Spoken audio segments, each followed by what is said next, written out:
You may imagine a map spread beneath a candle's patient flame fields the color of linen, rivers like blue thread, towns stitched in by careful hands.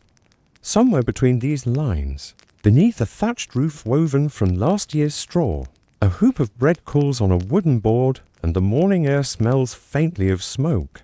This is the 100 Years' War, yes. But tonight we will not chase banners or count the hoofs of cavalry. We will walk among hearths and water wheels, church bells and market lanes, where the world moves by the slow turning of the seasons and the rhythm of their days. The war, you may picture, is not a single clang of steel. It is a long weather, a change of season that lingers, years of uneasy spring, summers of harvest under watchful eyes, autumn fairs shadowed by rumors, winter evenings when news travels with the chill. In such a world, people still rise with the dawn, knead dough, comb wool, mend shoes, patch roofs, bless their children, and whisper prayers for safe returns. The hush of twilight falls no matter who holds the next town's gate. Perhaps you can picture the first light, thin and pearly, slipping under shutters. A child blinks awake to the scent of pottage warming again from last night's pot.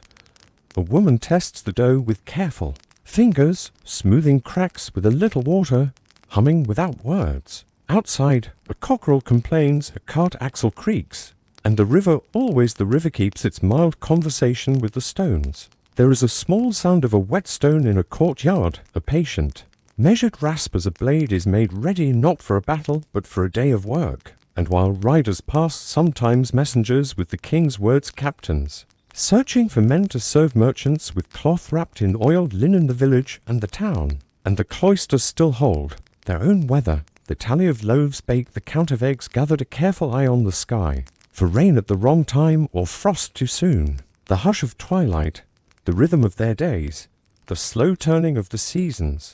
Across the channel in towns paved with worn stones, the guild bells ring and shutters lift, and a different smoke rises. Charcoal from a smith's forge, the damp steam of fuller's vats, the sharp green smell of fresh cut. Willow for basketry. In a castle yard, a sleepy hound finds a sun-warmed patch and sighs into it, the soft thump of its tail greeting a passing page. Far inland, a monastery's scriptoria brighten with the morning, and a monk's pen, trimmed and tested on the margin, moves carefully over calfskin, setting down in brown ink what the world has carried to their door. War is a rhythm too, but there are other rhythms layered beneath it, older, steadier, kinder. In our long, gentle walk through this world, we will rest in those rhythms. We will touch the textures, the nubby feel of homespun, the slick coolness of a wooden ladle, the sandy roughness of millstone flour on the fingertips. We will breathe the scents, hay warmed by sun, rain on the yard before noon, tallow candle smoke curling in calm spirals, bread splitting its crust. We will listen for the small sounds that carry us to rest, the predictable clatter of a bucket, the watery drum of linen beat on a washing board, the murmur of a prayer in a language that feels like a lullaby. If your shoulders wish to lower, let them. If your breath wants to slow, let it be slow.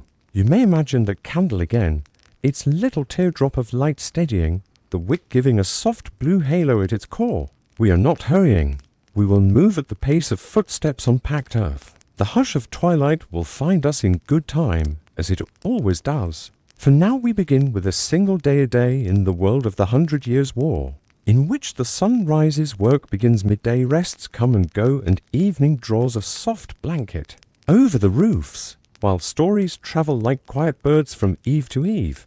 When you are ready, we will step into the cool of dawn. At the edge of a French village near a bend in a willow-lined river, dawn unfolds like linen shaken open after washing wide and pale, and a little damp with mist. The cottages are wattle and daub, their timbers dark with age, their plaster patched here and there, each roof a thatch of careful patience. In the first yard, a woman named Isabeau stands in a doorway with flour on her hands, eyes narrowed against the new light. The loaf she baked before sunrise rests on a board, steam still whispering from a seam in its crust. You may imagine the feel of the air, a leaf coolness on cheeks and hands, a bite of water in the bucket. The river's skin is breathy with fog, and geese are already telling their opinions of the day. There is a gentle busyness, a cottager's kind beginning to gather itself, like the soft hum before a hive wakes fully. A boy in a woolen tunic, to big in the sleeves, jogs toward the mill with a sack of grain over his shoulder, his boots thudding softly. The mill, you may picture, is a broad-bellied building of stone with a roof like a sleeping animal. Its well slices the current with a slow, turning patience that matches the rhythm of their days. Inside a sobber's cottage, the morning is a pocket of warmth. The hearth's embers are coaxed with breath and a twist of straw. An iron pot is swung on its trammel, and last night's pottage barley thickened, a few carrots. A taste of leeks wakes to a quiet bubble. A wooden spoon moves in circles. The smell is humble and comforting, the kind that settles the room into itself. Her baby, bundled in a cradle near the warm wall, makes those small, creaking sounds that babies make, half sigh, half squeak, and then falls silent again. Above the village, on a slope where the soil is stony and grapevines cling stubbornly, a boy with a switch leads 3 goats toward their grazing. His name is Colin. He whistles softly, a tune he learned without knowing he learned it. The goats pause to tear at grass heavy with dew, their beards wet, and shake their heads in a friendly, fiddly way. From here, the village is a handful of pebbles thrown on green cloth. Smoke rises straight up, the day will be quiet, windless, somewhere out of sight. A bell strikes once, twice, again, and the notes spread like ripples, soft but certain. If you look north along the river path, you may picture a rider dismounting at the far side of a little stone bridge, the kind with one hump, and moss on its shoulders. He is not a man of banners, not today. He is a messenger with a leather case strapped tightly, the case oiled against rain. He pats his horse's neck, checks the girths, and leads the animal over, hoofs scraping and hollow on the stones. The village children, bareheaded, watch with that deep and wordless attention children give to any passing novelty. The rider nods. There are words sent from the nearest town about levies, about accounts, about watchfulness. Not fear, not quite. Care. The long weather of the war shows itself this way, like a card tucked under a door. Not loud, not dramatic present.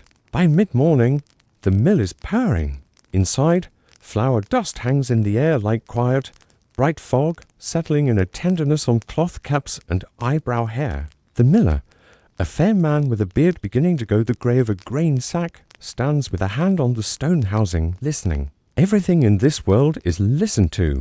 The stone must sound right. The wheel must knock the way it always knocks. The river must make its sane wordless speech. If something speaks differently, work pauses. Adjustment, testing. Twice he dips a finger, pinches a little flour, rubs it so finely between thumb and forefinger that it squeaks, and nods. Outside, the boy with the 2 long sleeves yawns, the sunlight easing his shoulders away from the nighttime chill. And while the mill hums, Isabeau carries a basket toward the church, her shawl pulled close, bread under a cloth to keep it warm. The church door is iron-banded oak, cool to the touch, with a carved saint whose face has been smoothed by years of hands. Inside, the air holds a smell of stone and beeswax and old wood like a cellar where prayers are stored on. Peg and hook! A few candles give a honey-coloured calm to the shadowed corners. She kneels, not long, just enough to let her worry find a chair and sit down. She leaves a heel of bread for a man who sleeps sometimes in the porch, a kindness that costs little and tastes of everything good. As the sun climbs, a wagon enters the village, its sides painted once upon a time, now weathered to a friendly blur.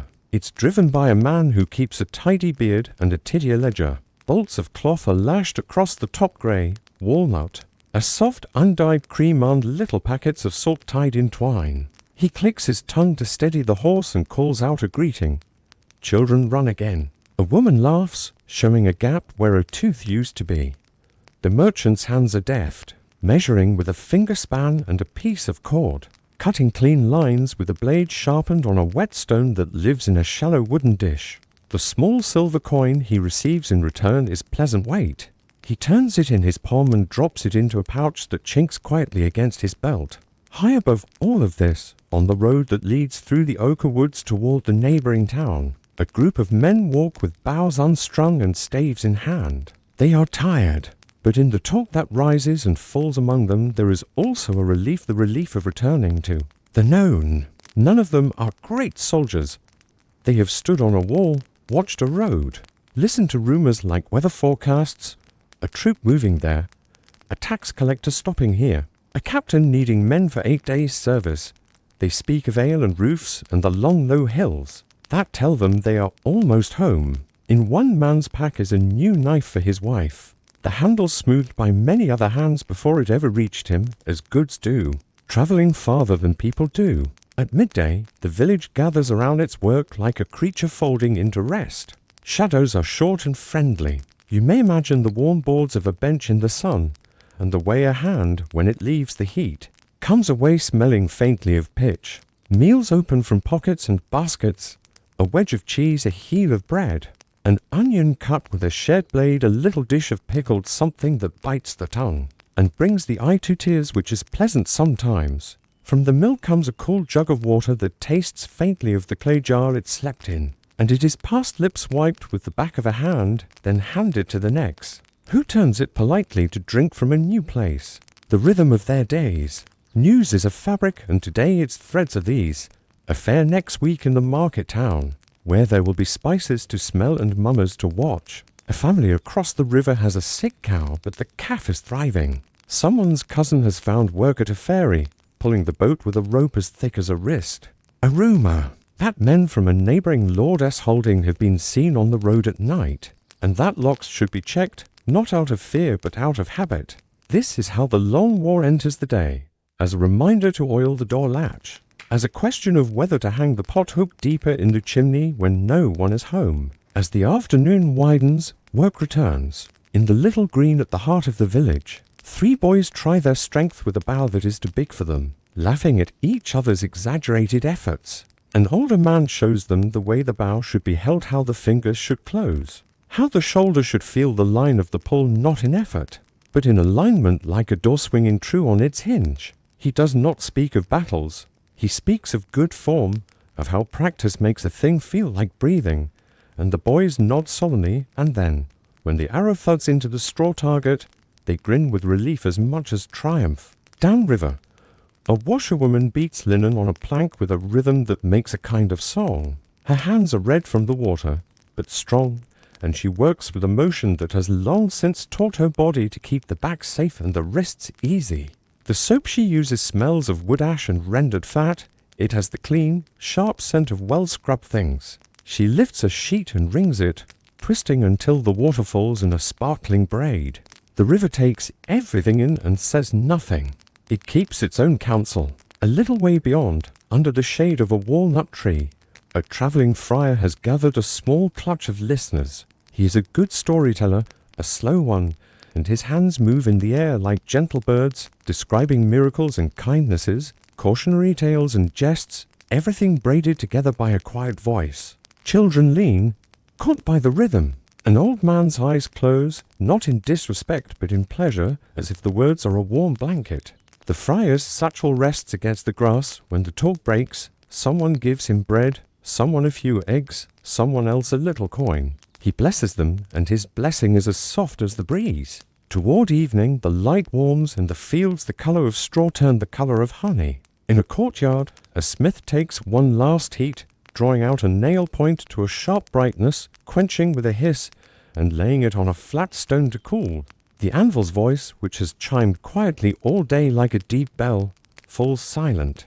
Across the lane, a potter's wheel spins out its last low song, a bowl lifted off with careful hands, placed among its fellows on a plank shelf. The bowl is not yet fired, its surface is cool and damp, and it holds the memory of the potter's touch. On the ridge above the village, the goats gather themselves into a tidy cluster, as goats do, and the boy with the switch counts them without counting, the mind's habit-checking ears and spots and familiar quirks. He whistles the end of his tune. Down the slope, the cottages breathe cooking smells into the softening air.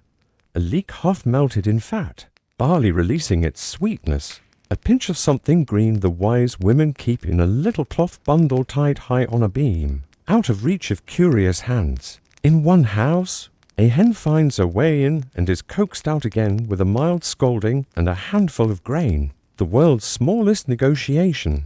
The messenger has long gone on, his case still tightly strapped, his horse steady. He left behind a folded note for the priest and a few words for the reeve. The evening talk will make of it what it needs, Men will speak in low voices about watchfulness, and women will count quietly the stores in their cupboards, and someone will say that nothing will come of it, and someone else will say it is good to be ready, and then they will all return to the business of putting the day to bed. The hush of twilight.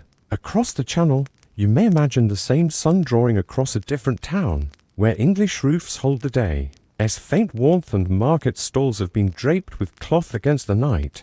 A boy sweeping a shop, as threshold pushes dust into a neat crescent and then scatters it with his foot, so it will not look too tidy in case someone thinks he has been resting. In a guildhall, the masters talk of cloth weights and dye lots, of a shipment delayed by weather, of a levy that might come if rumours of a campaign are true.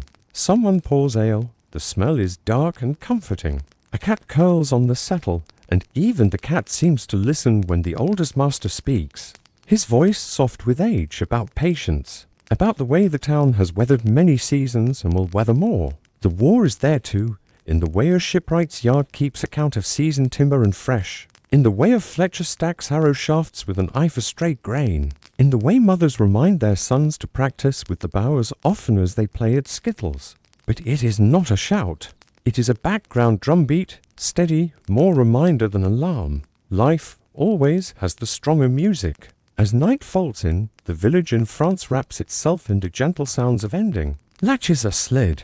Dogs give a bark or two and then settle with their noses tucked against their paws. The river's voice deepens slightly, as if the darkness gives it permission to speak a little more freely. In a sewer's cottage, the baby stirs and she lifts him with a practiced scoop, tucking him against her shoulder, the top of his head exactly under her chin. She hums the tuneless lullaby again, which is not a song of words but of breath and sway, and the baby answers by relaxing his whole small body as if sleep is a gift he can offer her.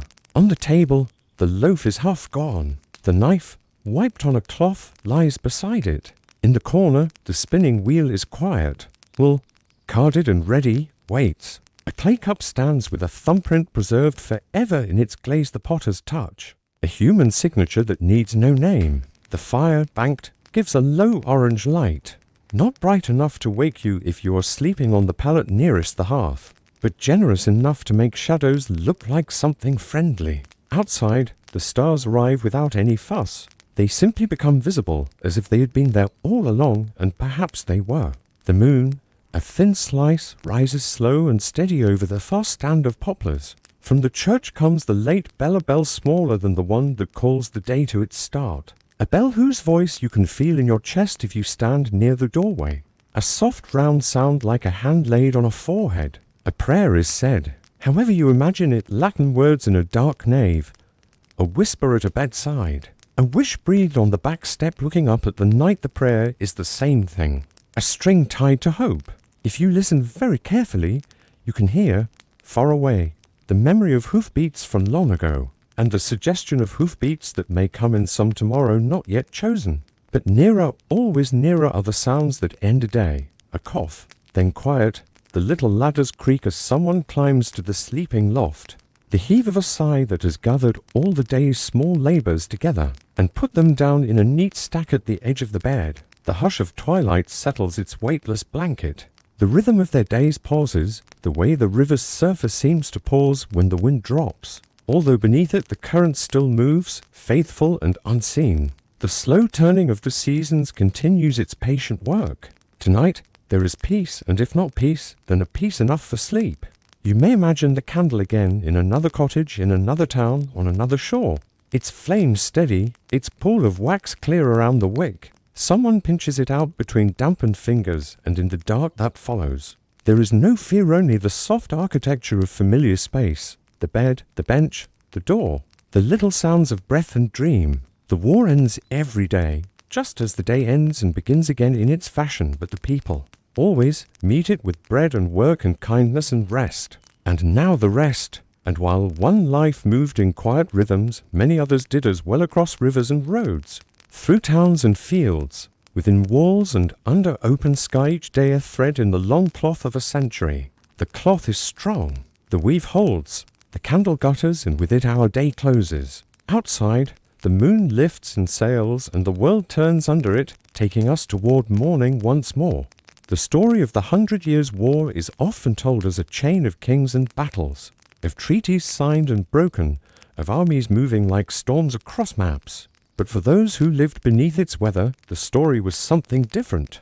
It was a long weaving of rumors and memories, of prayers and taxes, of names half remembered and names never forgotten. And like all long stories, it became part of the rhythm of their days. You may imagine yourself seated by a hearth in a small timber-framed inn, its beams darkened by years of smoke. The door opens and closes with a thud that carries the smell of night air and damp cloaks. Within, the room is low-roofed and warm. Ale is poured in wooden mugs, a dog sighs under the bench, and talk rises in the way talk always does when people gather layered, uneven, like a quilt of voices stitched together. Some stories are told too often, and still they are told again. Others are whispered only when the fire is low and most are asleep. This, too, was the 100 Years' War.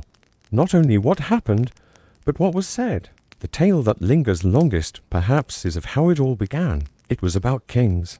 Someone might begin, drawing a line in the air with a finger, the crowns of France and England bound by blood and claim. In 1328, when the French King Charles IV died without a son, the question of inheritance rose like a storm cloud. In France, the crown could not pass through a woman, and so the nobles turned to Philip of Valois, who became Philip VI. But in England, Edward III, grandson of a French king through his mother, believed he to had a rightful claim. This dispute, so distant from the fields and hearths of ordinary folk, became a long season of uncertainty that would shape their lives for generations. You may picture the slow spread of such news, not by lightning, not by the press of letters or newspapers, but by word of mouth, by travelling merchants, by clerics moving from abbey to abbey, by a song hummed by a minstrel on the green. To most people, the names of kings were like the names of constellations high, distant, sometimes bright enough to notice, but most often shining above a life that was already full with its own labours. And yet the story mattered, for kings' quarrels became men's duties, and fields that once grew only wheat sometimes bore the footprints of marching soldiers. Perhaps you can imagine a farmer Pierre standing in his yard listening as a neighbour repeats what he has heard, that an English army has landed at Normandy, or that a truce has been signed, or that men are being sought for service near Calais. Pierre scratches his beard, frowns at his hens, and wonders not about crowns and banners, but whether the harvest will be taken before the soldiers arrive, whether the cider jars will be enough if the winter is long, whether his sons will be called to leave their ploughs for pikes. The war story is always told into languages, one of kings and treaties, and one of homes and harvests. The first great shock of the war, they say, was Crécy in 1346, but for most who heard of it, the battle was not described in cries or clashing steel. Instead, it was told like weather, the English longbows darkening the sky with arrows, the French cavalry struggling in mud, a king of Bohemia charging, though blind, tied to his men by reins so that he might still fight with honor. The story moved from mouth to mouth, gaining soft edges, losing hard ones. By the time it reached a village fire, it was no longer about strategy, but about wonder how the English bows could shoot so far, how fortune could tip so suddenly, how even a king could be lost.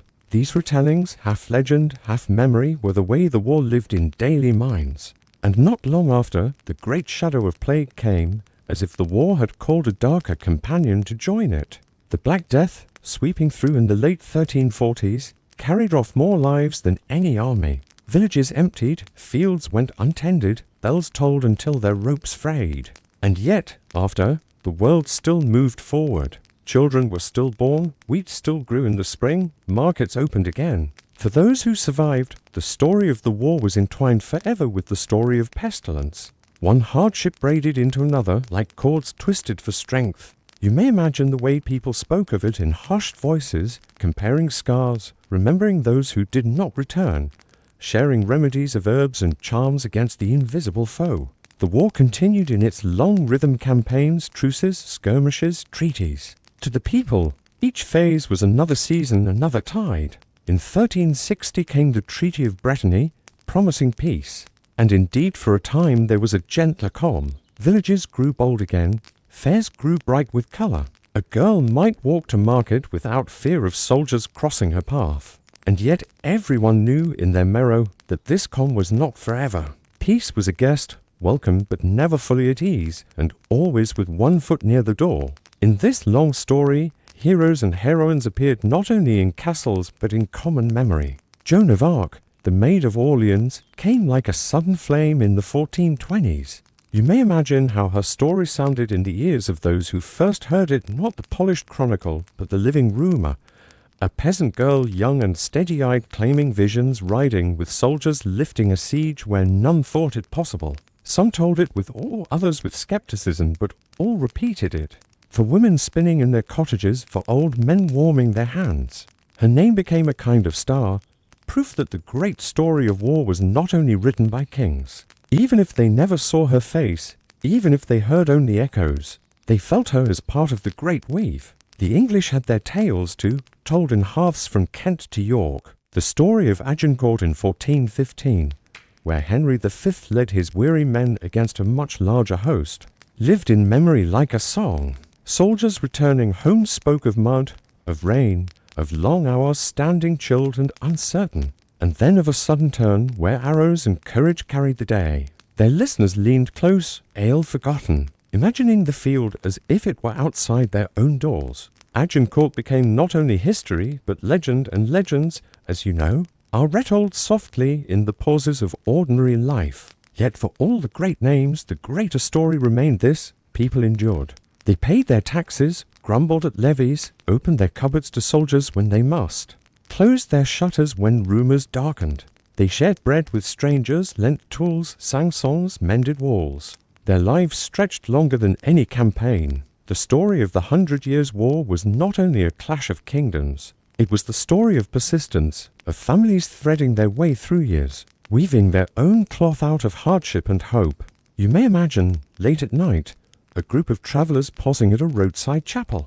The door creaks, a candle is lit, and shadows climb the stone walls. One begins to tell of how he fought at Poitiers, another of how his village was burned and rebuilt, another of how she hid bread for her children when soldiers came. Each story is a bead, strung with others on the same chord, and as they tell them, they feel less alone. The war is not only theirs, it belongs to all who live beneath its long shadow, and in that sharing, a kind of quiet comfort grows. So, the story of the 100 Years' War, as lived, was not simply a history of crowns and sieges. It was a mosaic made of many small stones, a soldier's memory of mud, a mother's prayer over bread, a child's wonder at a tale of arrows darkening the sky. And as the years unwound, one after another, the story lengthened into a tapestry where kings and peasants alike had threads, none more real, none less fragile.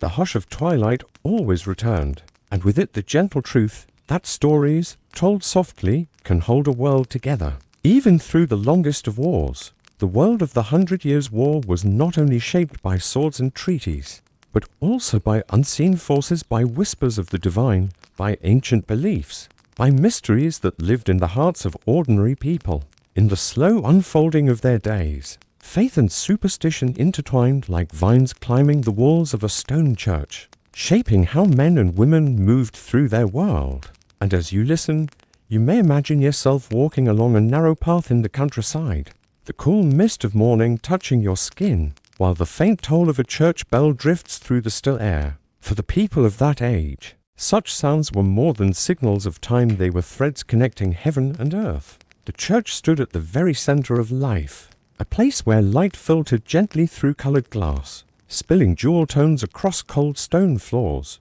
Step inside, and you would hear the murmur of Latin prayers, words perhaps not fully understood by the farmers who knelt on worn wooden benches, yet words that offered comfort, a steady rhythm of hope in an uncertain world. The scent of beeswax candles drifted upward, mingling with the faint tang of incense, curling slowly through the air like a soft veil. Each ritual, each hymn, each flickering flame reassured people that the hardships of the present were not the end, but part of a greater, divine order. Perhaps you can picture the hush of that space the way a quiet soul might pause, resting weary hands and breathe in the stillness. Outside the church walls, faith took other forms, woven with older traditions and folk memory. Villagers believed in saints who watched over them, in relics carried on processions through winding lanes, in holy water sprinkled at the edges of fields before harvest. But alongside this, they carried stories of spirits in the woods, omens in the flight of birds, and warnings in dreams. To a modern ear, it may seem a blending of two worlds, but for them, it was a seamless fabric. The sacred and the mysterious existed together, offering a sense of meaning when the days grew heavy with uncertainty. When a child fell ill, prayers were whispered not only to the Virgin Mary, but herbs were also gathered under moonlight, mixed with honey or wine, with quiet hope that both heaven and earth might lend their healing touch. Perhaps you can imagine a night when the wind rustles through the thatched roofs of a village. A mother, watching over her child with fever, keeps a candle burning near a painted icon of a saint, but also murmurs an old rhyme her grandmother taught her, as if layering protection upon protection. Outside, an owl calls from the hedgerow, and for some it is simply a bird, while for others it carries deeper meaning, an omen of change, of warning, of unseen presences moving close. The people of this time lived with such mysteries as naturally as they lived with the rhythm of day and night. To them, the world was never silent, but full of signs, always whispering if one had the patience to listen. Even great events of war and politics were often understood through the lens of faith. When battles were won, it was not only because of clever strategy or strong arms, but because heaven had favored one side over the other. And when disaster struck, when crops failed or storms lashed the coasts, people saw it as a message, a call for repentance, a reminder of divine will. You may imagine processions winding through muddy streets after such a calamity. Men and women carrying candles, voices raised in long, slow hymns, pleading for mercy. The rain might fall softly on their cloaks as they walked, the rhythm of footsteps on wet earth mingling with prayer. For them, every sound, every motion, was part of a larger story that stretched beyond human sight. The mysteries of the unseen world were not always heavy or fearful. They could also bring wonder and delight. Festivals filled the calendar, blending church and custom into colorful celebrations. On feast days, church bells rang bright and clear, calling villagers into fields or squares where music and laughter rose with the smoke of roasting meats. Children chased one another with garlands of flowers, while elders told stories of miracles or strange events in faraway lands. Even in times of hardship, these moments carried people into joy, reminding them that mystery could also be gentle, playful, and filled with hope. Perhaps you can picture the shimmer of lantern light dancing on smiling faces, or the taste of warm bread shared among neighbors as songs floated into the night. But mysteries could also weigh heavily. The fear of witchcraft lingered on the edges of communities, and though not as consuming as it would become in later centuries, it was still present. A quiet murmur of suspicion. When cattle sickened or butter refused to churn, some whispered that unseen hands were at work. A woman who lived alone, gathering herbs at dawn, might be both sought after for her knowledge and quietly feared for her difference. Yet even here, the line between harm and healing was blurred. Many such women provided remedies, midwifery, and comfort.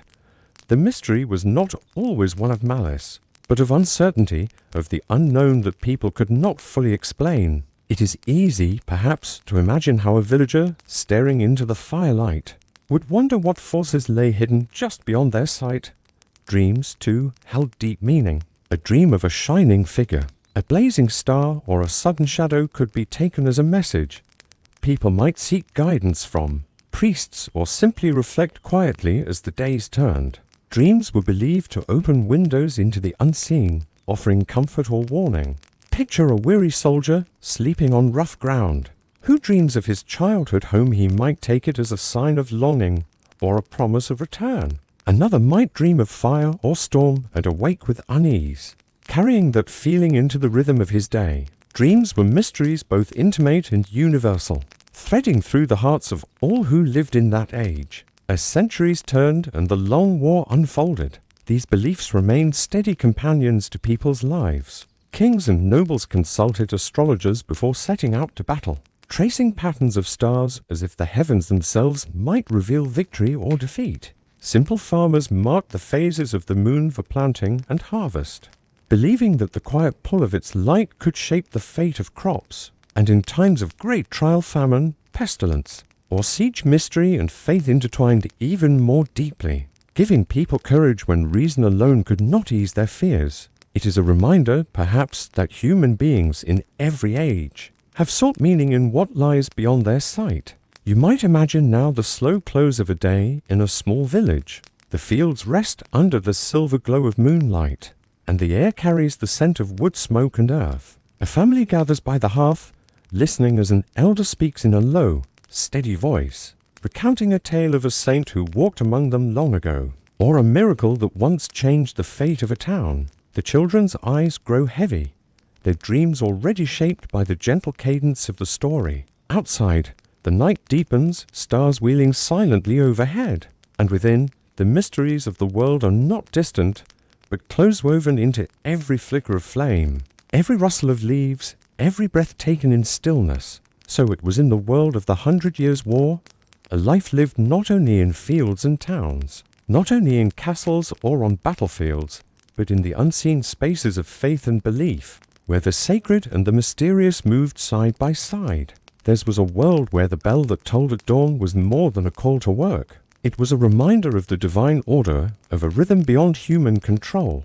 Theirs was a world where a falling star might stir awe, where a whispered prayer might bring comfort, where mystery was not an interruption but a constant presence. And as we drift with them through this time, perhaps we too can feel some of that quiet wonder, the sense that the world is wide, filled with layers we cannot always see, and that in every age human hearts have sought to rest in the gentle embrace of meaning. The world of the 100 Years' War was not just a place of soldiers and kings. It was a patchwork of lives, woven together like the many threads of a great, heavy tapestry, each thread holding its own color and meaning. If you close your eyes, you may imagine the tapestry stretched wide, shimmering gently in the light of a fire, each pattern representing a different soul, a different class, a different rhythm of existence.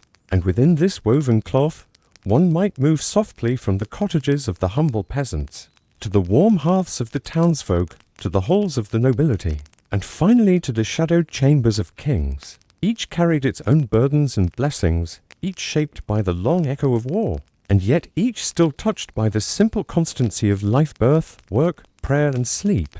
Perhaps you may picture first the peasants who made up the largest portion of the population. Their lives were bound to the soil, as steady as the turning of the seasons. Imagine waking with the grey light of dawn, the dampness of the earth still clinging to the air, and the faint crow of a rooster calling across the village. A peasant's day began not with choice, but with necessity.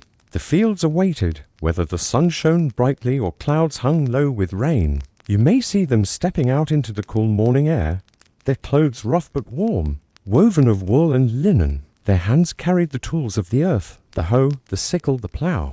The soil was their constant companion, soft and forgiving in spring, but heavy and unyielding when wet.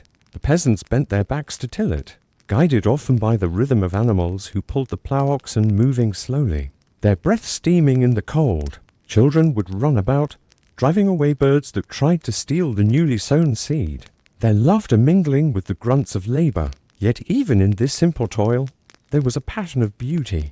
The song of birds rose with the sun, the scent of damp grass mixed with the earthy aroma of turned soil, and always the faint hum of a village alive with its own small motions.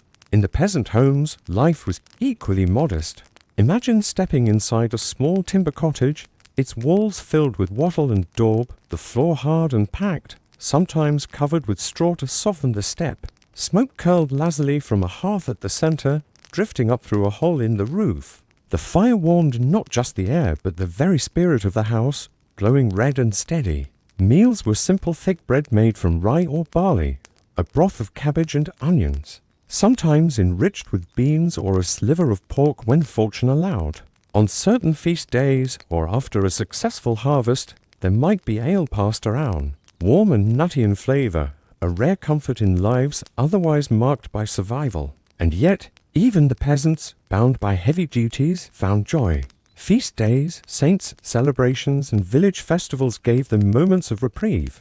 One might imagine music echoing across the village square, the soft thrum of drums, the high notes of a pipe, and the dancing steps of neighbors beneath the stars. For a moment, war and hardship faded away, replaced by the warmth of community, by laughter, and by the shining faces of children who knew little yet of the burdens their parents carried. Beyond the fields and villages lay the towns. Here life was shaped not by the rhythm of soil, but by the buzz of trade and craft. Picture the cobbled streets of a medieval town, uneven beneath the feet, lined with timber-framed houses leaning inward as though whispering secrets across the narrow lanes. The air held a mixture of scents: fresh bread from the baker's oven, spices and dried fish from the market stalls, the tang of leather from the tanner's workshop. Townsfolk bustled about with baskets and carts, voices rising and falling like a gentle tide. Within these towns lived craftsmen and merchants whose days were governed by skill and exchange. You might imagine a weaver at his loom, the wooden frame creaking rhythmically as he passed the shuttle back and forth, the soft clack marking each woven thread, or a blacksmith, his forge glowing red as sparks flew, hammer striking iron with a steady, resonant ring. The baker kneaded dough with strong, flour-dusted hands, sliding loaves into a glowing oven whose warmth radiated outward, filling the street with a rich aroma that drew customers like bees to honey. Merchants traveled further still, their lives touched by the larger world. They brought fabrics from Flanders, wines from Gascony, or salt from distant coasts. Each item carried not just value, but a whisper of far-off lands, a reminder that even in times of war, the threads of trade bound people together. In towns, the presence of guilds gave structure to these crafts. Apprentices learned slowly, their hands guided by masters, their futures shaped by years of patience and training. In return, they gained a place in the living rhythm of the town, where reputation was as valuable as coin. The towns also held places of gathering: the church, rising high above rooftops with its stone spire, bells calling the faithful to prayer; the market square where neighbors exchanged not only goods but stories, laughter, and news. And at times, these towns felt the shadow of war as keenly as the fields did. For soldiers might pass through, or taxes might rise, yet life always found its balance. The steady trade of bread, cloth, and salt carried on, as though the heart of the town refused to stop its beat. And then, in contrast, there were the noble estates where life unfolded at a slower, more deliberate rhythm. You may picture the stone walls of a manor house, grey and strong, surrounded by rolling fields worked by peasants, a small chapel nearby, and perhaps a moat reflecting the clouds above. Within the hall, tapestries hung from the walls, rich with colour, telling stories of saints, of battles, of hunts. A fire blazed brightly in the great hearth, the scent of burning oak drifting softly through the air. The long table was set with pewter cups and wooden trenchers, where bread and roasted meats were served. The nobility's life was not without duty. Lords managed their lands, collected rents, and provided protection in return. They often oversaw justice, settling disputes among villagers, or attending councils when summoned by their king. Their days might include training in arms, practicing with sword and lance, for the shadow of war lingered always. Yet they also enjoyed leisure hunting through wooded glades, falconry with birds whose wings sliced the air, or listening to minstrels whose songs carried tales of love and valor.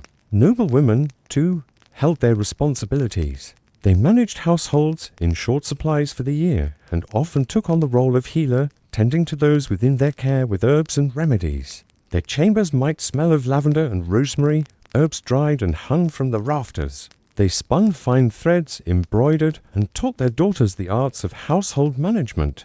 And yet, beyond these duties, they sought beauty in gardens blooming with roses, in illuminated manuscripts, in music played softly on lutes. Higher still stood the world of royalty. Kings and queens lived in grander castles with stone towers reaching into the sky, their lives intertwined with politics, diplomacy, and endless councils. Imagine the echoing halls of such a place, footsteps ringing softly against stone, courtiers whispering in corners, the rustle of fine fabrics as ambassadors passed through.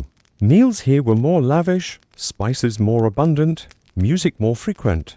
Yet even kings, surrounded by wealth, lived beneath the shadow of uncertainty, for their crowns were bound tightly to the walls that defined their reigns. And so, across this wide spectrum, life flowed. From peasant to king, from cottage to castle, each person played their part in the fragile balance of a world stretched across a century of conflict. Yet it was not only war that defined them. It was the quiet moments, the laughter around a hearth, the soft touch of wool on the skin, the sound of bells at dusk, the scent of bread rising, the warmth of sunlight breaking through clouds. If you allow yourself, you may hear it still, the murmur of fields, the chatter of markets, the crackle of a noble's fire, the hushed prayers in a chapel. These lives, though lived centuries ago, move softly like echoes through time, reminding us that beneath all rank and title, there was the same longing for peace, for warmth, for rest at the close of day. The morning begins in quiet mist, a veil of silver draped across the countryside, softening the edges of fields and hedgerows. You may imagine yourself standing at the edge of a narrow dirt road, its surface damp with dew, the soft earth yielding beneath your step. The air is cool, scented faintly with wood smoke rising from chimneys unseen, with the fragrance of wet leaves and earth resting after the night. Somewhere in the distance, a lark rises into song, its delicate notes climbing higher and higher, as though pulling the sky gently open to reveal the pale glow of the sun. You are setting out on a journey, though it is not one of conquest or haste, but rather a quiet wandering through the world of the 100 Years' War. You do not march with soldiers, nor hurry with messengers. Instead, you walk slowly, taking in the rhythms of the land as it lay between moments of battle. The war stretched on for generations, but in between the sieges and raids, life moved at its own pace. And so, step by step, we'll drift together through villages, towns, fields, and castles, feeling the textures of a world long gone, but still echoing in memory. The path you take first leads through farmland. The fields on either side are green with winter wheat, their shoots rising in tidy rows. A farmer bends to inspect them, his cloak patched and heavy against the damp. His oxen stand patiently at the end of a furrow, their breath steaming in the cool air, tails flicking lazily. You may picture how slowly his life moves, tied not to the thunder of armies, but to the turning of seasons. Behind his cottage, a few hens scratch at the mud, their soft clucking blending with the distant sound of a church bell calling villagers to prayer. As you pass, the farmer lifts his head and nods, not startled by a traveler. People often walk the roads in these times, pilgrims, peddlers, and sometimes displaced families moving in search of safety. The war had made wanderers of many, yet in the quiet of the morning, this moment feels more like peace than loss. You walk on, boots brushing against the damp grasses at the road's edge, the rhythm of your steps blending with the steady toll of the bell. The road narrows, winding between hedges alive with sparrows darting in and out. Soon you find yourself approaching a small village, its cluster of thatched cottages low and smoky against the mist. Children's voices carry faintly, a burst of laughter as they chase one another with sticks, their wooden shoes clattering on the hard ground. The scent of baking bread reaches you, warm and yeasty, mingling with the sharper tang of curing meat hung in a doorway. Women in woolen dresses move between cottages, some carrying baskets of kindling, others with pitchers of water drawn from the well at the village square. You pause at the well, where the bucket creaks as it is wound up from the dark water below. The rope is damp against your hand as you lean gently on the rim, and you may imagine how precious this simple water feels in a world where entire rivers sometimes became battle lines. Here, however, it is only a source of life, filling jugs for kitchens and washing, quenching thirst after labor in the fields. The war is a shadow always present, but here in the village square, the shadow softens, replaced by the familiar needs of everyday life. Moving on, your journey takes you along a broader road, one used more often by travelers and traders. The mud is packed hard by wagon wheels, and you can still see the faint impressions of horses' hooves. A merchant's cart rattles past, its load covered by a canvas cloth. Beneath it, you catch the glint of metal pots, the faint jingle of iron tools, the rich scent of spices carried in small pouches. The merchant offers a tired smile, his cloak pulled tight against the morning chill.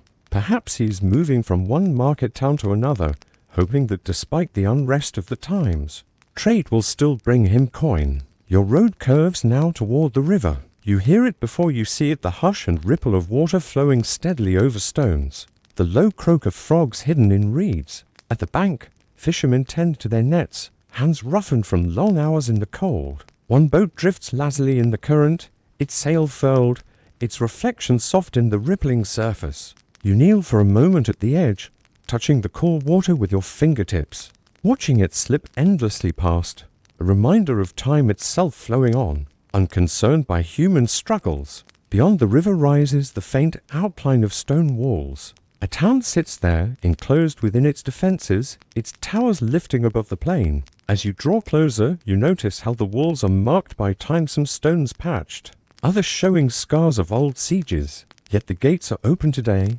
and you may walk inside, greeted by the mingled sounds of urban life. The marketplace hums with voices, vendors calling softly, bargaining tones, the bray of a donkey tied to a post. The air is alive with smells: fresh bread, salted fish, herbs strung in bunches, tanned leather, and the sharper tang of smoke from blacksmiths' forges. You linger here, drifting between stalls. A weaver displays bolts of cloth dyed in muted blues and greens, the threads catching faint glimmers of light. A baker offers sweet honey cakes, their golden crusts warm and inviting. Children dart between legs, carrying baskets for their mothers, their laughter carrying upward toward the timbered houses that lean together above the narrow streets. Every step reveals something new: a painter mixing pigments, a scribe bent over parchment, a bell ringer preparing to call the hour from a nearby tower. And yet, even here, you can sense the subtle presence of the war. Notices are posted near the gate, written in careful hand, announcing levies of men, or taxes raised for the defense of the realm. Soldiers pass through, their armor dull from travel, faces weary. But their presence does not break the rhythm of the town. Life continues, weaving war into its fabric, but never letting it fully consume the threads. When you leave the town, the afternoon sun has broken fully through the mist, warming the road ahead. You continue, passing fields once again, though here the land bears older scars. Some cottages are half ruined, their timbers blackened, their gardens overgrown with weeds. You may imagine the families who once lived here, driven away by raids, their laughter and work replaced by silence. Yet in the very same field, wildflowers grow thick, their bright colors nodding in the breeze, as though the land itself insists on renewal. Your path leads gradually upward, climbing toward higher ground where a castle stands. Its stone walls are thick, its gatehouse formidable, yet from within comes no sound of alarm, only the faint hum of ordinary life. You are welcomed inside, not as a soldier but as a guest, free to wander the courtyard. Servants carry baskets of vegetables to the kitchens, children play at the base of the keep, and a falconer tends carefully to his birds. From the ramparts, the view spreads wide the road you walked, the river winding like a silver ribbon, the clustered villages far below. Here, within the castle walls, life feels different, more ordered, yet still touched by uncertainty. The lords who dwell here must balance their duties protecting their people, paying their soldiers, maintaining alliances. You may picture a hall lit with torches, a long table set with trenchers of bread and meat, goblets of wine poured from clay pitchers. Conversation flows slowly, some of it light, some of it tinged with worry. Outside these walls, the war continues, yet inside, there is warmth, the smell of roasting meat, the soft sound of lute music drifting through the rafters. As evening falls, your journey takes one final turn. You leave the castle and walk into twilight, the sky painted with fading hues of rose and violet. The road is quiet now, save for the occasional call of an owl from the woods. Lanterns begin to glow in distant cottages, their warm light shining like stars scattered across the earth. You feel the weight of the day, the soft pull of rest as the world prepares for sleep. You pause at a meadow where the grass bends gently beneath the evening breeze. The war may stretch on for generations, but here, in this single moment, there is only stillness, the hush of twilight, the whisper of leaves, the slow turning of the seasons continuing despite all else. You may imagine lying down in that meadow, gazing upward as stars begin to prick the sky, each one a reminder that even in troubled times, beauty endures. And so, your journey comes to its end, not with battles or banners, but with the simple quiet of nightfall. The 100 Years' War was long and weary, but within its shadow lived countless days like this one, days of farming and trade, of laughter in markets, of bread shared in cottages, of rivers flowing steadily to the sea. These are the days that truly defined life, soft and ordinary, carrying forward through time. The night deepens, the world softens, and your steps slow until you are still. The journey fades, but its quiet rhythm remains with you, like the echo of distant bells across a sleeping valley. The hush of twilight falls once again upon the long stretch of years that make up what we call the 100 Years' War. By now, the battlefields have grown quiet. The smoke of burnt villages has drifted into memory, and the clash of steel has softened into echoes carried on the winds of time. What remains are not only the chronicles of kings and warriors, but the delicate threads of human memory, the ways in which people reflected upon what they had endured, and the gentle truths that settled in the hearts of those who survived. You may imagine yourself sitting beside a quiet hearth in the late 15th century. The war finally ended. Outside, the world is hushed with winter's breath.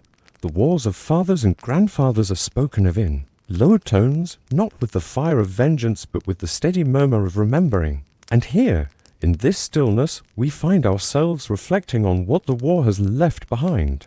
Not only the scars, but also the quiet resilience of human life. The 100 Years' War was not only battles and sieges. It was a long, uneven rhythm, a tide that ebbed and flowed, leaving behind both devastation and renewal. Villages rebuilt upon ruins, children played where armies once marched, and women told stories to their grandchildren of times when the world seemed to tremble, but also of times when the harvest returned, when bread was baked, when the bells of the church rang again. The echoes of war softened into stories, and the stories became lessons, and the lessons became gentle truths about endurance. Perhaps you can picture the old soldier, returned from campaigns he could scarcely recount. His armor, once polished bright, is now rusted, set aside in a corner, more relic than tool. He speaks not of glory, but of the silence that followed battles, of the weight of marching under the endless sky. Yet his voice, though lined with weariness, carries a calm acceptance. For in the rhythm of his days now, he rises with the sun, tends to the soil, and listens to the wind through the trees. What once was filled with war has been replaced with the slow, steady turning of the seasons. And beside him, perhaps a widow who has weathered her own battles, though of a different kind. Her war was not fought with sword or bow, but with endurance, with the quiet strength of holding her family together, of finding food when none seemed to be had, of comforting children who trembled at the distant thunder of armies. Her memories to our echoes, softened by the passing years. When she kneads bread, when she lights the fire, when she gathers herbs in the morning dew, she recalls not only hardship, but the comfort of having endured. The war's reflections were not only personal. Across Europe, people wondered what it all meant.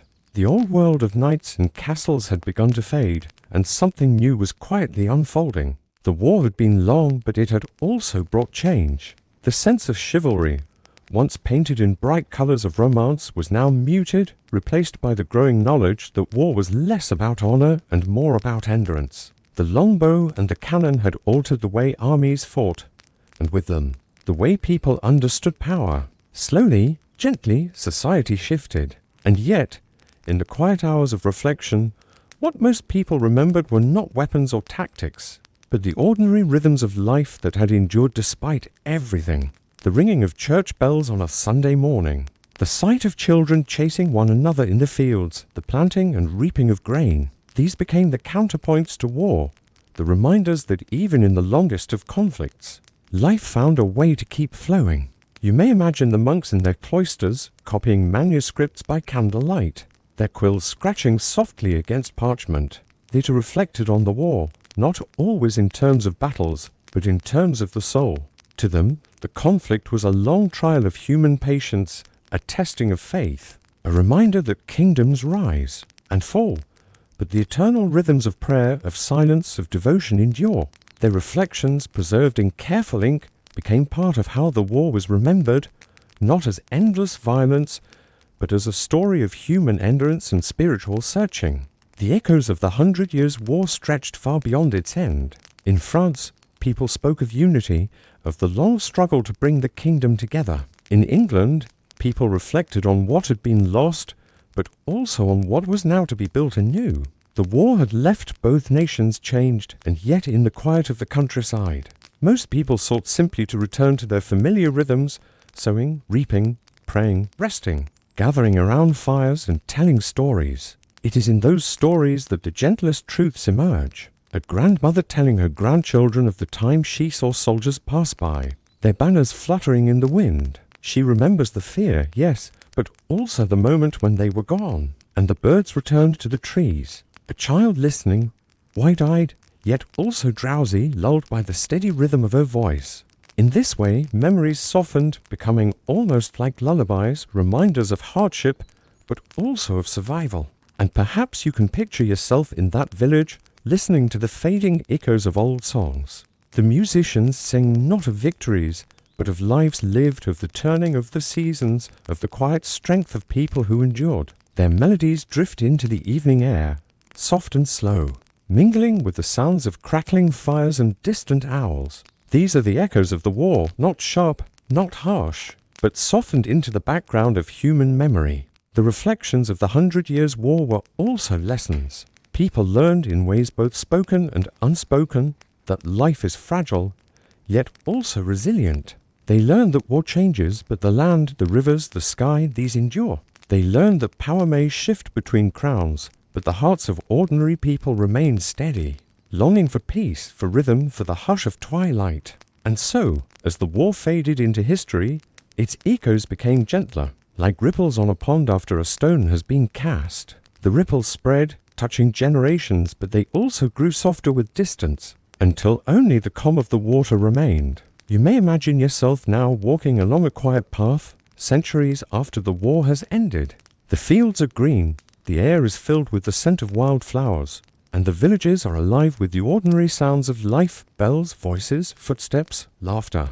Beneath your feet lies the soil that once felt the weight of armies, but now it carries only the soft touch of your steps. The past lingers, but only as a memory, a whisper, a reflection. And perhaps this is the final truth of the 100 Years' War, that even the longest conflicts fade into echoes, and that what remains are the simple rhythms of life, the turning of the seasons, the hush of twilight, and the quiet strength of human endurance. As we close our reflection, you may allow yourself to sink deeper into rest, letting the echoes of this story drift away like the last notes of a song. The war is over, the fields are quiet, the people are at peace, and so, too, may you find peace in the gentle embrace of night, with the soft comfort of knowing that, like them, you too endure. The story fades like a candle burning low, leaving behind only warmth, only stillness, only rest. The 100 Years' War has passed, and now only the echoes remain, gentle, distant, fading into silence. The war that had consumed lifetimes did not end with a single trumpet call, nor with a neat stroke of parchment on a treaty table. It ended the way old fires die, with smoke still drifting long after the flames have gone, with embers glowing faintly in the ash. For over a century, men and women had been born into a world where the clash of banners was as natural as the change of seasons, and now as the 15th century deepened, there was a sense of weariness that settled across the kingdoms of France and England. The land itself seemed to sigh, as if exhausted by too many campaigns, too many riders pounding over fields, too many sieges that starved towns into silence. Yet even in that fatigue, there was no sudden peace, only the slow recognition that the struggle could no longer be borne with the same fury as before. In villages that had been plundered and rebuilt and plundered again, peasants stood among half-ruined cottages and began to plant once more. Their seeds went into earth that had been trampled by hooves and soaked in blood. Yet still it yielded grain, because life, stubborn as it is, seeks always to return. Men who had been soldiers, many of them mere boys when they first lifted a spear, now found themselves without cause or pay, drifting through the countryside in search of food or work. Some turned to banditry, unable to imagine life without violence, and travelers whispered of roving bands who lived by ambush on lonely roads. But others laid down their arms with a relief so deep it seemed like sleep. After years of wakefulness, they took to farms, or to labor in towns, or simply disappeared into the obscurity of survival. No longer figures in the grand chronicles, but still shaping the quiet story of recovery. In the halls of kings, too, the twilight was felt. England, though still proud, faced internal strife, and France, scarred by occupation and betrayal, tried to knit itself back together under monarchs who promised stability. The war had given birth to legends, Joan of Arc most of all, whose name lingered like a prayer even decades after her death, but it had also left deep divisions, memories of occupation and bitterness that did not vanish with her signature. Merchants who had once thrived on disrupted trade now sought steadier routes. Towns that had seen fire wished only for calm. The people of Normandy, Aquitaine, Burgundy, and beyond all carried with them recollections of banners. Raised sieges endured taxes demanded, and yet beneath it all was a yearning for a generation that might grow up. Without hearing the drumbeat of war, travelers passing through once besieged towns described strange scenes. Children playing where battering rams had once struck. Shepherds tending flocks where tents of armies had sprawled. Masons repairing churches whose spires had been shattered by bombardment. The sounds of hammer and saw replaced the roar of cannon, and in those simple labors there was a healing rhythm. Yet one could not ignore the shadows, the widows who had lost husbands to campaigns in faraway fields, the orphans who could not recall the faces of fathers, the maimed soldiers begging with hollow eyes. They were reminders that even as peace returned, it was not whole, and never would be. The twilight years of the war were also years of transition. Armor grew heavier, then lighter, before vanishing entirely with the rise of firearms. Castles, once mighty symbols of feudal power, began to lose their role as cannons rendered their walls obsolete. The chivalric code, already strained by the brutality of the conflict, seemed like a relic. A tale of honor recited in courts but rarely lived in muddy battlefields. In its place rose the slow centralization of power, the rise of nations that would define the centuries to come.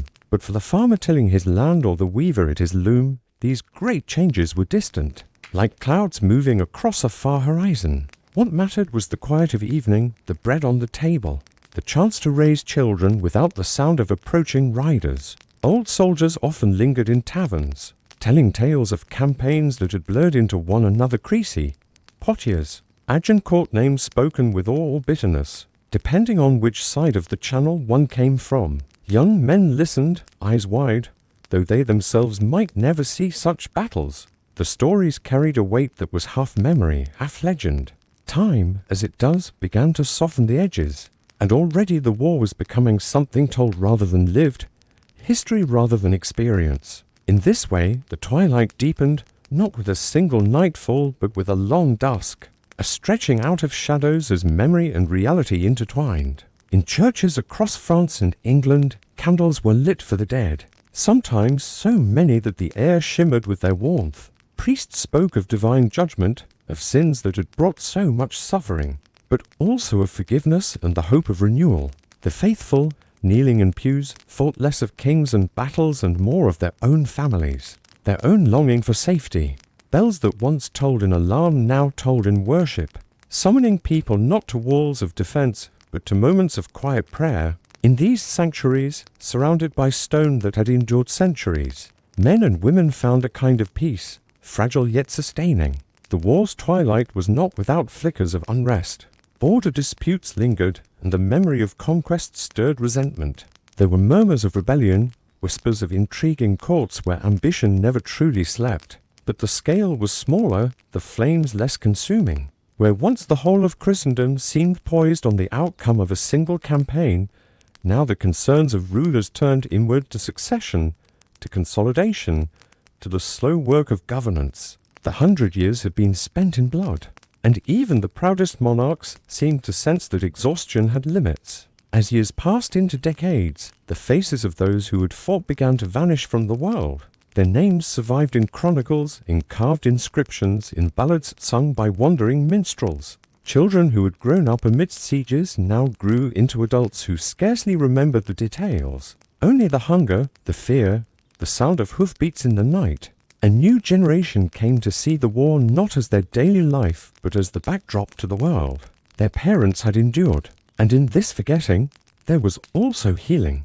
The land itself began to cover its scars. Grass grew over abandoned fortifications. Vines crept across shattered walls. Fields reabsorbed the bones of the fallen. Nature, patient and indifferent, restored what men had broken. The long twilight, then, was not only about endings. It was about the slow, hesitant beginnings that followed. It was about laughter returning to marketplaces, about the first festivals held again in towns that had known only occupation, about the ringing of blacksmiths' hammers forging tools rather than weapons. It was about the silence of summer nights when the only sound was the rustle of leaves, no longer broken by the march of soldiers. In that silence, There was both grief for what had been lost and gratitude for what might yet be preserved. Even centuries later, historians would look back and debate the meaning of the 100 Years' War, whether it was truly one war or many, whether it had forged nations or simply destroyed them, whether it was a tale of heroism or of folly. But for those who lived through its fading, the meaning was simpler. It was the chance to breathe again, to walk through a field without fear, to see children grow without the constant shadow of conflict. That was the gift of the twilight. Not triumph, not glory, but rest. And so the war passed into memory. Not vanished, not forgotten, but transformed, as all great upheavals are, into a mixture of story and silence. The twilight lingered, as twilights do, long after the sun had set, until finally it gave way to night, and then to morning when the world began anew. The story continues as softly as the echo of bells across distant valleys. You may imagine now a different corner of the 100 Years' War, one that unfolds not upon the battlefield, but along the quiet stretches of rivers and roads, where the slow commerce of daily life still flowed, weaving threads of survival and hope into the tapestry of those long and uncertain years. Picture, if you will, a riverbank beneath a pale sky, its surface shimmering in silver ripples. A barge drifts with the current, laden with sacks of grain, barrels of salted fish, bundles of wool. The creak of wooden planks, the gentle lapping of water against the hull, the faint laughter of boatmen telling quiet stories, all of these sounds make up a world far removed from the thunder of war. And yet, this world was essential, for without these drifting barges, without the trudging ox carts and the footsteps of peddlers, the cities and villages could not breathe, could not eat, could not carry on. You may imagine walking along such a road, one that runs parallel to the river. Dust rises softly at your steps, settling in golden clouds around your ankles. Around you, the air is alive with the scent of earth, of sun-warmed grass, of the faint tang of iron from a blacksmith's forge in a village you passed earlier. Ahead, a small caravan of merchants makes its way slowly, their mules laden with cloth dyed in deep blues and reds. They speak in hushed tones, for the road is never entirely safe. But there is also companionship here, a quiet rhythm in travelling together, sharing bread, sharing songs, keeping one another company in the slow passage of miles. Not all who travelled were merchants. Many were pilgrims. You may picture them now, a small group walking with staffs, their cloaks patched but carried with pride, their eyes looking not to the ground but to the horizon, where some holy shrine, some distant cathedral, promised healing or forgiveness, or perhaps only the comfort of being part of something larger than oneself. Their chants rise softly as they walk, mingling with the wind in the trees, forming a kind of lullaby for the land. Even in these uncertain times, fairs were held. Imagine arriving at one, as though you had followed the road to its joyous destination. The fairground stretches in colours and sounds, stalls of glimmering trinkets, the smell of roasted chestnuts and spiced wine, jugglers tossing flaming torches into the air, the clatter of dice on wooden tables. You may picture the hum of voices, the mingling of languages, French, English, Flemish, Italian, each bringing stories, goods, and flavours from far-off lands. A boy tugs his mother's sleeve to beg for a sugared almond. A shepherd sells his wool, receiving in return coins that glimmer like sunlight. A minstrel sings of battles long past, his voice carrying sorrow but also hope. The fair is more than trade. It is a gathering of lives, a moment when, despite the hardships of the 100 Years' War, joy rises like dawn after a long night. For here, people find connection. They share gossip, who was wed, who has fallen ill, which noble has taken which side. They find a kind of resilience in laughter, in dance, in simple human contact. But even in these places of gathering, the shadow of the war lingers softly at the edge of things. A soldier, returned from campaigns, stands quietly in the crowd, his hand resting on the hilt of a sword he no longer wishes to draw. A widow sells herbs at a stall, her face lined with grief, but her hands steady, her remedies bringing small comfort to those who stop to speak with her. You may imagine them not as figures of sorrow, but as bearers of strength, weaving endurance into the very fabric of life. From the fairs and roads, let us drift gently into another vision, the countryside in evening. The sun falls low, painting fields of wheat in burnished gold.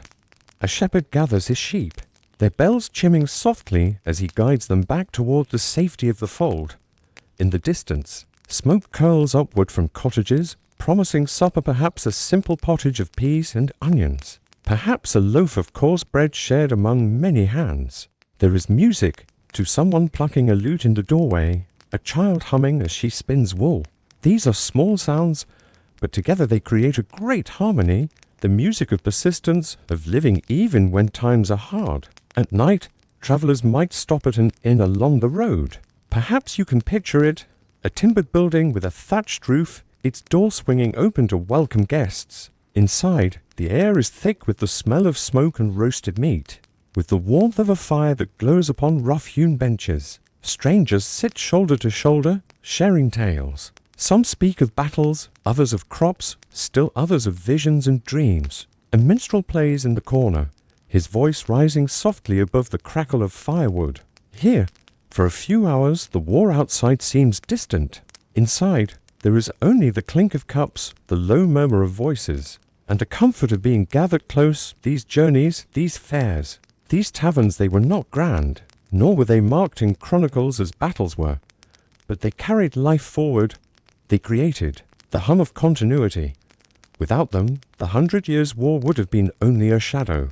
With them, it became a time not only of conflict, but of resilience, of creativity, of people finding ways to carry on. And perhaps you may reflect now, as you drift deeper into this story, that history is not made only by kings or soldiers. It is also made by the merchant leading his mule along a dusty path, by the mother sharing a bowl of stew with her children, by the pilgrim walking barefoot toward a shrine, by the minstrel who sings to keep memory alive. Their voices may have been softer, but they were no less important. The rivers will keep flowing, the fairs will rise and fade, the seasons will turn with the hush of winter, the song of spring, the warmth of summer, the harvest of autumn, and in their quiet rhythms, life continues.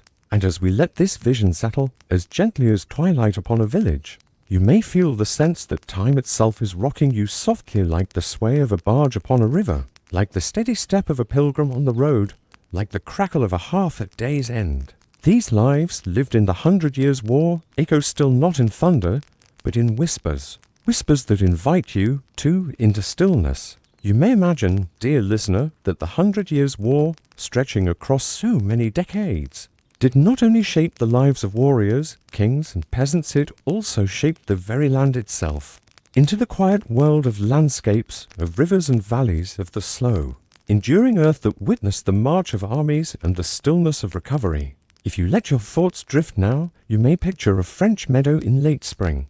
The grass sways in soft waves, heavy with dew, each blade bending under the gentlest of breezes. A lark hovers in the sky, its wings trembling, its song a bright cascade falling down upon the quiet fields. To one side, a small brook threads its way between mossy stones, carrying the memory of mountain rains down to villages where water wheels turn slowly, creaking with the rhythm of daily bread-making. These landscapes, though scarred at times by conflict, always healed. The seasons smoothed their edges as summer warmth rippled across the countryside, and autumn leaves fell like a blanket, covering the soil that had once been trodden by armored horses. You might imagine that, even after a battle had passed, wildflowers soon returned. Poppies, bright and red, grew in places where silence followed the storm. Meadows, once marked with wooden palisades or broken wagons, became grazing land once more. Nature does not hurry, and yet it restores. The rivers, too, carried their own stories. Think of the Seine, winding gracefully through Paris, reflecting the moon in quiet silver, or the Loire, broad and gentle, flowing past vineyards and castles. These rivers were both lifelines and boundaries, feeding the soil, offering pathways for trade, and sometimes serving as lines of defense. A fisherman casting his net in the dawn mist may have hardly noticed the distant struggles of kings, for the tug of a fish at his line meant life and supper for his family. The splash of the water, the creak of his wooden boat, the soft ripple spreading outward, all belonged to a rhythm older than war, a rhythm that never ceased. Forests stretched wide in the medieval world, deep and mysterious. Oaks, tall and proud, stood like guardians of centuries. Pines whispered in the wind, their resin scent sharp and earthy. Within them, peasants gathered firewood, children searched for berries and nuts, and hunters traced the hoofprints of deer across leaf-strewn paths. To walk beneath such trees was to feel a hushed reverence, as though entering a great wooden cathedral. Perhaps you can picture yourself beneath those branches, with sunlight filtering down in dappled patches, the air cool and damp with moss. But the land also bore the marks of cultivation. Fields stretched in long strips, carefully divided, each one sown according to the turning of the year. Barley, rye, oats, and wheat, all staples of life, were planted, tended, and harvested with hands weathered by labor. The soil gave, but it also demanded patience. To the medieval farmer, the earth was not just ground beneath their feet, but a living companion, one that required care and rewarded endurance. Even in times of hardship, there was comfort in the steady return of planting and harvest, in the endless cycle of sowing and reaping, a cycle as certain as sunrise and sunset. Villages, too, were part of this landscape. You may picture a cluster of cottages, their thatched roofs golden in the sun, smoke curling lazily from chimneys in the cool of morning, chickens clucked softly in the dust, a pig rooted in the earth near a fence, and a child's laughter carried faintly across the common green. These places were not grand, but they were home, small islands of warmth and community within a land often unsettled. Here, the scent of baking bread drifted into the air, mingling with the faint fragrance of herbs hanging to dry. Castles rose above many of these villages, not always as menacing fortresses, but also as centers of gathering and protection. Their walls, grey with stone, seemed unyielding, yet within them could be gardens, chapels, and tapestries bright with color. From their towers, one could look across the rolling hills and trace the paths of roads and rivers, the patchwork of fields, the dark line of woods against the horizon. The landscape itself was a canvas, painted slowly by both nature and human hands. And beyond all this, the sky stretched vast and ever-changing. Clouds drifted lazily, sometimes heavy with rain, sometimes feather-light in summer blue. At night, the stars spread wide, brighter than we see them today, with no smoke of cities to dim their glow. Medieval people looked to them for guidance, for portents, for reassurance that above the chaos of earth there was order, distant and eternal. Perhaps you can imagine lying in a meadow after dusk, feeling the cool grass beneath you, and gazing up at the endless scatter of stars, the Milky Way arching overhead like a river of light.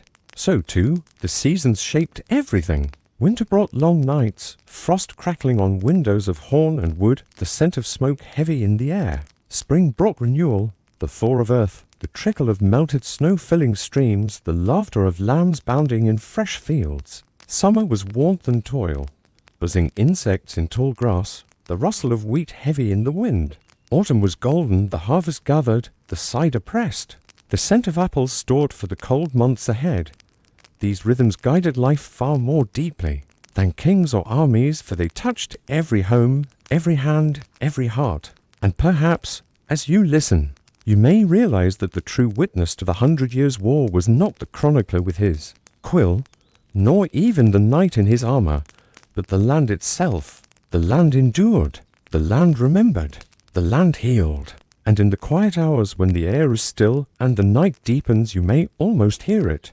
The soft murmur of a river, the sigh of wind in branches, the rustle of grain in the field, a lullaby sung by the earth itself, carrying stories older than memory and promising rest to all who pause to listen. The slow rhythm of the seasons continued to turn, even while the war lingered in the background like a distant storm. In every village and town, life was not only about battles or kings, but about the quiet persistence of survival, of holding on to rituals, of shaping meaning in small acts. If you listen closely, you may hear it now, the muffled toll of a church bell at dawn, calling the faithful to morning prayer. The sound drifts softly through mist that clings to rooftops, wrapping the streets in a hushed grey veil. You might imagine yourself stepping out onto the damp cobblestones. The air is chilled, and you catch the earthy scent of wood smoke, carrying the faint warmth of hearths already burning.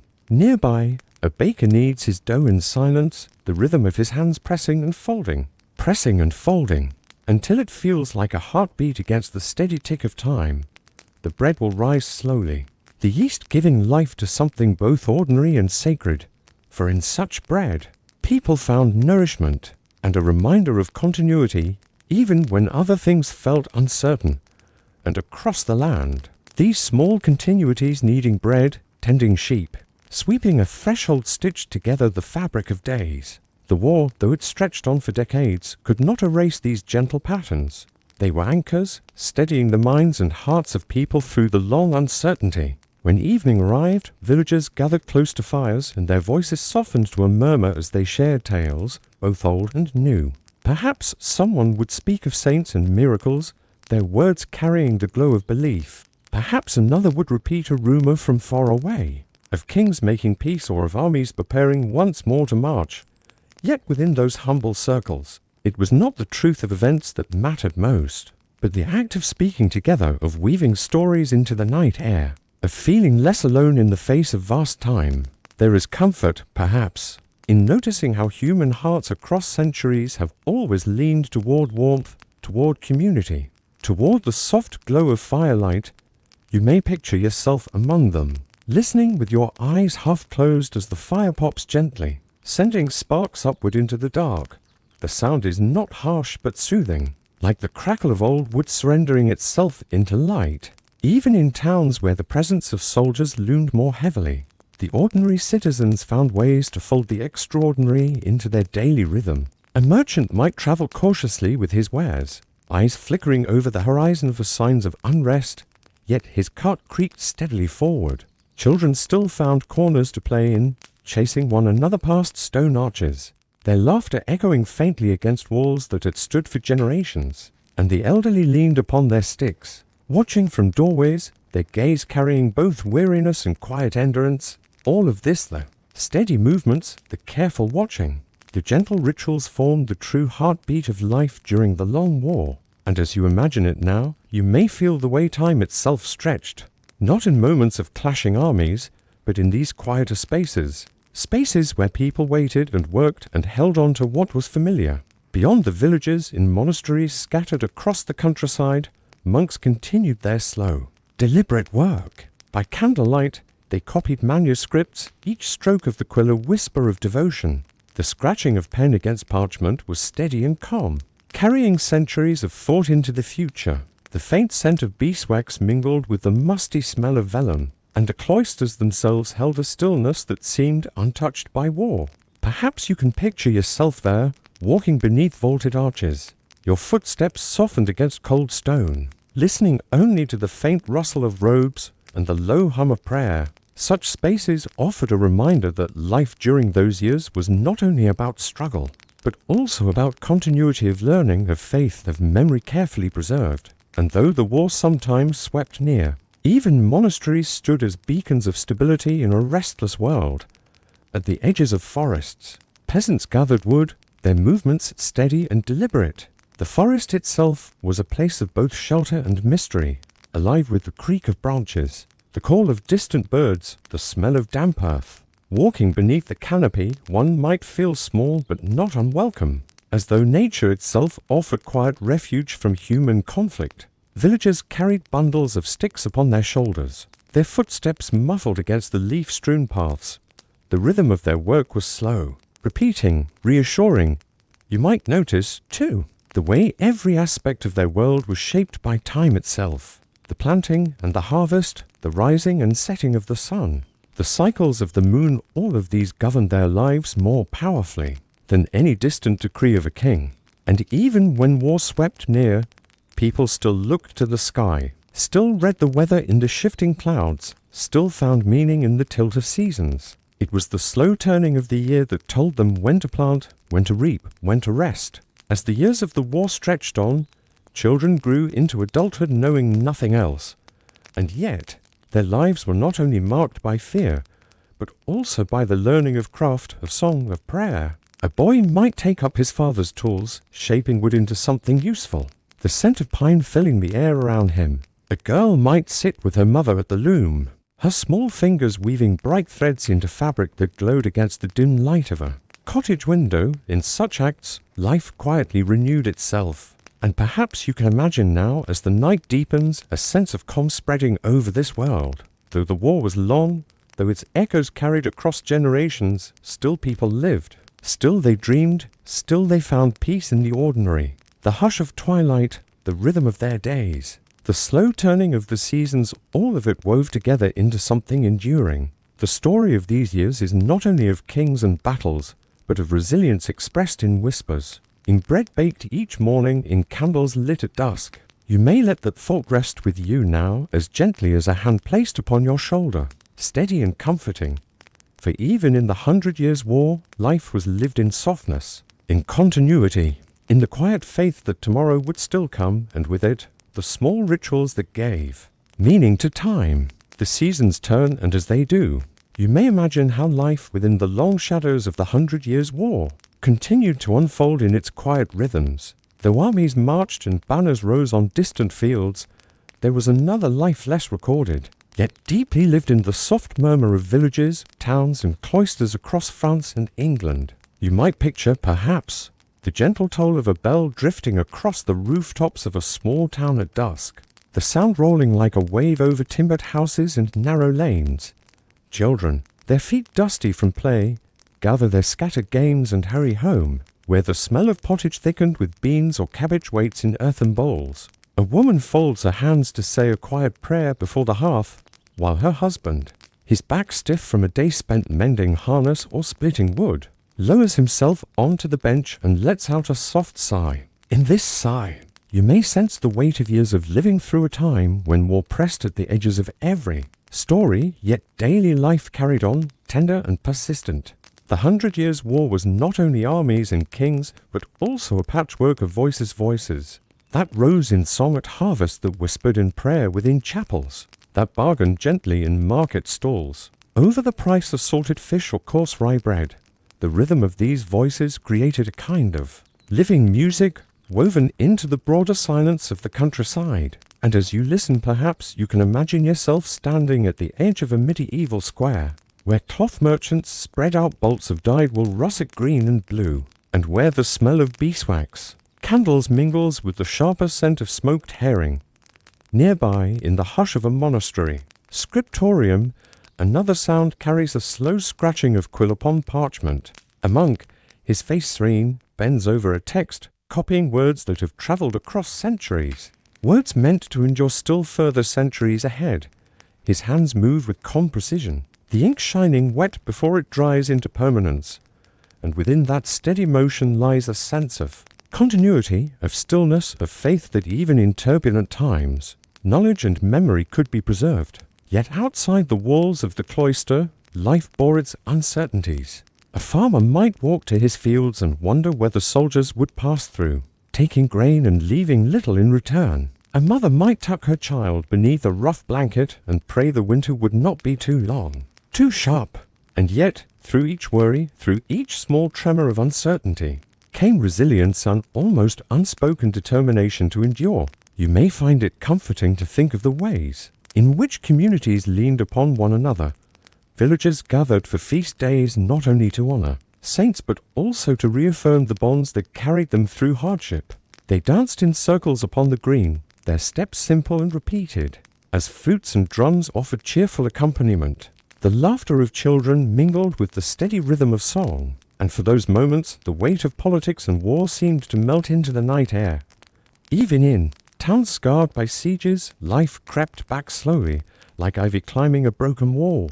Windows were patched, markets reopened, and bells rang again, reminding all who listened that life was never wholly silenced. In those towns, bakers returned to kneading their dough, filling streets with the warm smell of bread.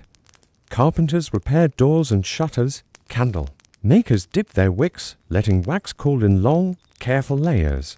Every trade restored a small piece of normalcy, and through these ordinary labors, the memory of conflict softened, leaving behind the comfort of daily routine. And while one household struggled, another might quietly flourish. Some families found fortune in trade, carrying goods along rivers and across seas. You may picture the creak of a cart laden with barrels, the glint of coins changing hands, the hum of markets filled with distant accents. Wealth, though uneven, shimmered like sunlight upon water, touching some while leaving others in shadow. But even this disparity became part of the fabric of life, teaching patience, faith, or ambition, depending on one's place within the tapestry. As night descended upon villages and towns, another rhythm began, the rhythm of rest. Fires burned low, casting red embers that pulsed like quiet heartbeats. Crickets sang in the hedgerows, and within each home, families settled into their straw-filled mattresses, the scent of smoke and wool surrounding them. Perhaps you can imagine lying there, the faint murmur of voices fading into silence, the occasional howl of a distant dog marking the deep hours of night. Above, stars spread themselves generously across the darkened sky, reminding all who gazed upward that life's struggles were but one part of a far larger, timeless story. Through these images, one may find peace in knowing that even in an age remembered for conflict, life was more than battles. It was meals shared, prayers whispered, songs sung, and fields tilled. It was the steady persistence of ordinary people, shaping their world day by day. And as you linger with these thoughts, you may feel yourself drifting gently, as though carried by the slow turning of those medieval seasons, where hardship and hope intertwined like threads of the same cloth. The 100 Years' War may stretch long in memory, yet within its span were countless quiet evenings, countless soft dawns, and countless souls who found ways to live, to love, and to rest. And so, perhaps, as you listen, you may let yourself rest as well, knowing that just as they endured, so too do we, carried forward by the same rhythms of life, softened by the same hush of twilight.